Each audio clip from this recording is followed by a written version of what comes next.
देख रहे हो तो इस वेले वड्डी खबर तुहाडे नाल सांझी करन जा रहे हैं कि जिथे लाल किला हिंसा मामले दे विच लखे सदाणे की गिरफ्तारी ते 3 जुलाई तक रोक लगा दी गई है, तो उत्थे ही किसानां दे नाल कल दे प्रदर्शन नूं लैके एक बार फिर लखे सिधाणे ते परचे दर्ज किए गए हैं। दस दिए कि कल किसानां दे वल्लों वड्डी गिनती दे विच इकट्ठ करके जिहड़ा गवर्नर नूं राजपाल नूं मैमोरेंडम सौंपिया गया सी, तो उस तो बाद लखा सिधाणा भी जिहड़ा चंडीगढ़ विखे पहुंचिया सी ते उन्हां दे नाल जस बाजवा ते सोनिया मान ते भी जिहड़ा चंडीगढ़ पुलिस प्रशासन दे वल्लों परचे दर्ज किए गए हैं। लखे सिधाणे की गल करिए तो उन्हां ते चंडीगढ़ पुलिस दे वल्लों 4 परचे ने जिहड़े दर्ज किए गए। इस तो पहला भी देखा कि लगातार लखा सिधाणा जिहड़ा दिल्ली दीआं बरूहां ते किसानां दी हमायत करन दे लई पहुंच रहे सी, तो उस वेले भी 26 जनवरी नूं लैके लखे सिधाणे ते परचे दर्ज किए जाते हैं, उन्हां ते इनाम भी रखा जाता। हालांकि गिरफ्तार नहीं कर पाउंदी दिल्ली पुलिस, पर फिर भी जिहड़ा इनाम रखा जाता। तो उस तो बाद लखे सिधाणे नूं जिहड़ा भगौड़ा करार दे दिता जाता, तो उस तो बाद 30,000 कोर्ट के वलों फैसला लिया जाता कि कोई सबूत ना मिलने के करके जिहड़ा लखे सिधाणे की गिरफ्तारी ते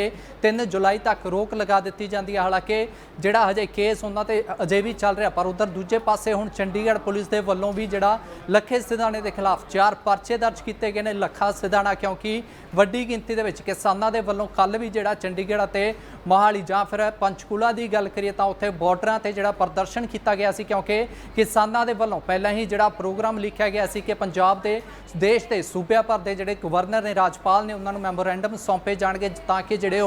मंग पत्र होणगे वो राष्ट्रपति तक पहुँच जाण। पर किसानां नूं पहलां ही जिहड़ा पंचकूला चंडीगढ़ बॉर्डर पर रोक लिया गया सी। हालांकि जस बाजवा नूं पहलां भी यह इंटैलीजेंस की रिपोर्ट के मुताबक उन्होंने जिहड़ा कहा गया सी कि मोहाली दे विच दाखल ना होण, तां जस बाजवा जिहड़ा हरियाणा के पंचकूला विखे किसानां की हमायत करन पहुँच जाते हैं। उन्हां दे नाल सोनिया मान भी देखने को मिलते हैं। तुहानूं कल दीआं तस्वीरां भी असीं लगातार दिखा रहे हैं कि किस तरह वड्डी गिनती दे विच जिहड़े किसानां दे नाल जस बाजवा लखा सिधाणा ते उत्थे ही सोनिया मान किसानां की हमायत करन दे लई पहुंचे सी। पर एक बार फिर चंडीगढ़ पुलिस के वलों जिथे कल पहले उन्होंने रोकने की कोशिश की गई सी, लगातार बॉर्डर के उपर सख्ती दिखाई गई सी तां जो जिहड़े किसान ने राजधानी दे विच दाखल ना हो सकन। पर उस तो बाद भी किसानां दे वलों बैरीकेड भी तोड़े गए ते जिहड़ा मैमोरेंडम आ हालांकि गवर्नर हाउस तक उन्होंने पहुंचन नहीं दिता गया सी, पर पहला ही गवर्नर हाउस के जिहड़े अधिकारी सी उत्थे आके मैमोरेंडम उन्हां तों लै लैंदे ने किसानां दे वलों। तां लखा सिधाणा भी उत्थे पहुंचे सी, लगातार भगौड़ा करार चल रहे सी जिहड़ा दिल्ली पुलिस के वलों उन्होंने भगौड़ा करार दे दिता गया सी। पर उत्थे ही 3 जुलाई तक हुण उन्हां दी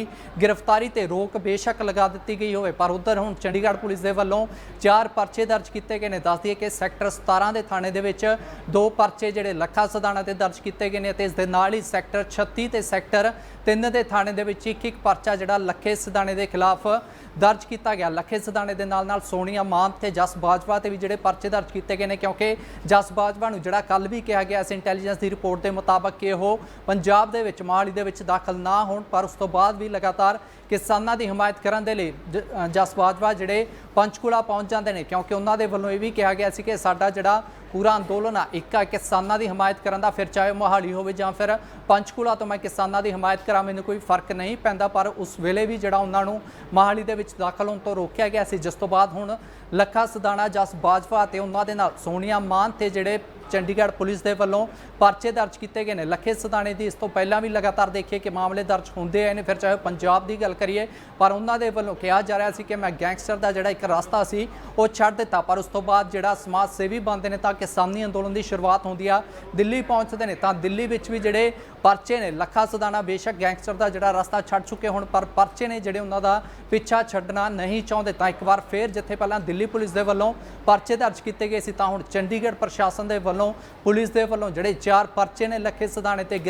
मामले ने जिहड़े दर्ज किए गए हैं, क्योंकि उन्हां ते जिहड़े मामले दर्ज किए गए हैं चंडीगढ़ पुलिस के वलों जिहड़ा हवाला दिता गया, उन्हों का कहना है कि सैक्शन 147 ते 48 148 के तहत जिहड़े मामले दर्ज किए गए हैं उन्होंने परचे दर्ज किए गए हैं, क्योंकि उन्होंने वलों हिंसा भड़काउण नूं लैके कोशिश की जा रही सी। लोगों नूं जिहड़ा भड़काया गया लखा सिधाणा जस बाजवा ते सोनिया मान दे वलों भड़काया गया, जिसका हवाला यह चंडीगढ़ पुलिस के वलों दिता गया ते नाल ही जिहड़ा हवाला देण तो बाद उन्होंने 4 परचे दर्ज किए गए हैं। लखा सिधाणा ते 4 परचे दर्ज होए ने, तां नाल ही जिहड़ा जस बाजवा ते सोनिया मान उन्होंने भी परचे दर्ज होए ने। इस तो पहलां भी जस बाजवा लगातार कह रहे सी कि मैनूं धमकियां दित्तियां जा रही हैं, पर जिवें ही किसानां दे वल्लों कल वड्डा प्रोग्राम लिखिया गया सी, देश भर के सूबिਆਂ दे विच राजपाल नूं जिहड़ा एक मैमोरेंडम सौंपिया जाना सी, तां जस बाजवा भी उत्थे पहुंचदे ने, पर पहलां ही जिवें ओह जिहड़ा कह लईए कि मोहाली विखे अंब गुरुद्वारे दे कोल पहुंचे सी, तां उस वेले ਵੇਲੇ ਹੀ ਜੇਕਰ ਉਹਨਾਂ ਨੂੰ ਜਿਹੜੀਆਂ ਵੱਡੇ ਅਧਿਕਾਰੀ ਦੀਆਂ ਫੋਨ ਕਾਲ ਆਈਆਂ ਸੀ ਤਾਂ ਉਹਨਾਂ ਨੇ ਉੱਥੇ ਹੀ ਕਹਿ ਦਿੱਤਾ ਸੀ ਕਿ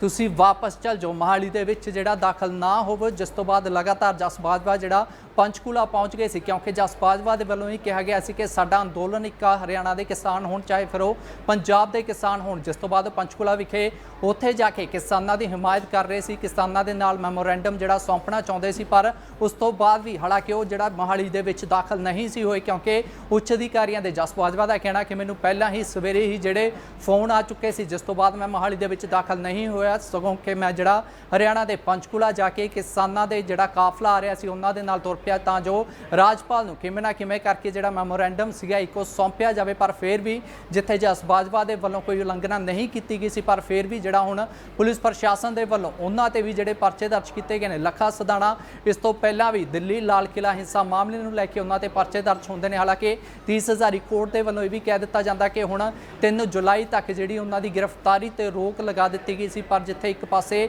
ਦਿੱਲੀ ਤੋਂ ਉਹਨਾਂ ਦੇ ਲਈ ਖੁਸ਼ੀ ਦੀ ਖਬਰ ਆਈ ਸੀ ਕਿ ਗ੍ਰਿਫਤਾਰੀ ਤੇ ਰੋਕ ਲਗਾ ਦਿੱਤੀ ਗਈ ਤਾਂ ਜੋ ਮੈਂ ਕਿਤੇ ਵੀ ਜਾ ਸਕਦਾ, ਪਰ ਜਿਵੇਂ ਹੀ ਚੰਡੀਗੜ੍ਹ ਪਹੁੰਚਦੇ ਨੇ ਤਾਂ ਫਿਰ ਜਿਹੜਾ ਚੰਡੀਗੜ੍ਹ ਪੁਲਿਸ ਪ੍ਰਸ਼ਾਸਨ ਦੇ ਵੱਲੋਂ ਇੱਕ ਵਾਰ ਫਿਰ ਜਿਹੜੇ 4 ਪਰਚੇ ਉਹਨਾਂ ਤੇ ਦਰਜ ਕੀਤੇ ਗਏ ਨੇ ਤੇ ਨਾਲ ਹੀ ਜਿਹੜਾ ਸੋਨੀਆ ਮਾਨ ਅਤੇ ਜਸ ਬਾਜਵਾ ਤੇ ਵੀ ਜਿਹੜਾ ਪਰਚੇ ਦਰਜ ਕੀਤੇ ਗਏ ਨੇ, ਕਿਉਂਕਿ ਕਿਸਾਨਾਂ ਦੀ ਹਮਾਇਤ ਲਗਾਤਾਰ ਫਿਰ ਚਾਹੇ ਉਹ ਲੱਖਾ ਸਦਾਣਾ ਹੋਣ ਜਾਂ ਫਿਰ ਜਸ ਬਾਜਵਾ ਦੀ ਗੱਲ ਕਰ ਲਈਏ ਜਾਂ ਫਿਰ ਸੋਨੀਆ ਮਾਨ ਦਿੱਲੀ ਦੀਆਂ ਬਰੂਹਾਂ ਤੇ ਵੀ ਡਟੇ ਹੋਏ ਸੀ। ਉਦੋਂ ਵੀ ਦੇਖਿਆ ਕਿ ਦੋਨਾਂ ਦੇ ਵੱਲੋਂ ਜਿਹੜਾ ਹਵਾਲੇ ਦਿੱਤੇ ਜਾ ਰਹੇ ਸੀ ਕਿ ਲਗਾਤਾਰ ਉਹਨਾਂ ਨੂੰ ਜਿਹੜੀਆਂ ਧਮਕੀਆਂ ਮਿਲ ਰਹੀਆਂ ਨੇ, ਪਰ ਉਸ ਤੋਂ ਬਾਅਦ ਵੀ ਜਿਹੜਾ ਉਹ ਕਿਸਾਨਾਂ ਦੀ ਹਮਾਇਤ ਕਰ ਰਹੇ ਸੀ। ਤਾਂ ਕਿਸਾਨਾਂ ਦੀ ਹਮਾਇਤ ਕਰਨ ਦੇ ਚਲਦੇ ਇੱਕ ਵਾਰ ਫਿਰ ਜਿਹੜਾ ਪੁਲਿਸ ਪ੍ਰਸ਼ਾਸਨ ਦੇ ਵੱਲੋਂ ਉਹਨਾਂ ਤੇ ਮਾਮਲੇ ਦਰਜ ਕੀਤੇ ਗਏ ਨੇ। ਹਾਲਾਂਕਿ ਗ੍ਰਿਫਤਾਰੀ ਨੂੰ ਲੈ ਕੇ ਅਜੇ ਤੱਕ ਕੋਈ ਜਿਹੜੀ ਜਾਣਕਾਰੀ ਨਹੀਂ ਦਿੱਤੀ ਗਈ ਹੈ, ਤਾਂ ਹੁਣ ਦੇਖਣਾ ਹੋਵੇਗਾ ਕਿ ਜਿੱਥੇ ਇੱਕ ਪਾਸੇ ਲਗਾਤਾਰ ਜੋ ਵੀ ਜਿਹੜਾ ਕਿਸਾਨਾਂ ਦੀ ਹਮਾਇਤ ਕਰ ਰਹੇ ਨੇ, ਫਿਰ ਚਾਹੇ ਉਹ ਕਲਾਕਾਰ ਹੋਣ ਜਾਂ ਫਿਰ ਆਮ ਲੋਕ ਹੋਣ ਜਾਂ ਫਿਰ ਲੱਖੇ ਸਿਧਾਣੇ ਦੀ ਗੱਲ ਕਰ ਲਈਏ, ਪ੍ਰਦਰਸ਼ਨ ਕਰਨ, ਕਿਸਾਨਾਂ ਦੀ ਹਮਾਇਤ ਕਰਨ, ਲਗਾਤਾਰ ਉਹਨਾਂ ਦੇ ਕਾਫਲਿਆਂ ਦੇ ਨਾਲ ਤੁਰਦੇ ਨੇ, ਚਾਲੇ ਪਾਉਂਦੇ ਨੇ, ਤਾਂ ਫਿਰ ਪੁਲਿਸ ਪ੍ਰਸ਼ਾਸਨ ਦੇ ਵੱਲੋਂ